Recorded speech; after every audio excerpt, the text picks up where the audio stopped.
Представници од 6 општини Куманово, Крива Паланка, Кратово, Липково, Старонагоричани и Ранковце, граѓански организации, бизнис заедницата и граѓани учествуваа на првата форумска сесија која што ја отвори Центарот за развој на Североисточен плански регион во рамки на процесот на регионални форуми во заедницата, кој е финансиски поддржан од Министерството за локална самоуправа и Швајцарската агенција за развој и соработка. На првата форумска сесија учесниците избраа соодветни области за кои сметаа дека се приоритетни за Североисточниот плански регион и идентификуваа и дефинираа проблеми поврзани со избраните приоритетни области за проекти. Учесниците избраа две области кои се приоритетни за Североисточниот регион. Станува збор за подобрување на условите за живот преку унапредување на инфраструктурата, просторното планирање и животната средина.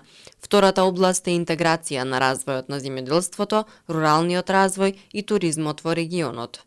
Наредната форумска сесија е предвидена да се одржи кон крајот на април годинава и тогаш ќе се утврдат најдобрите концепт решенија за кои учесниците ќе ги презентираат, дискутираат и ќе дадат препораки за подобрување.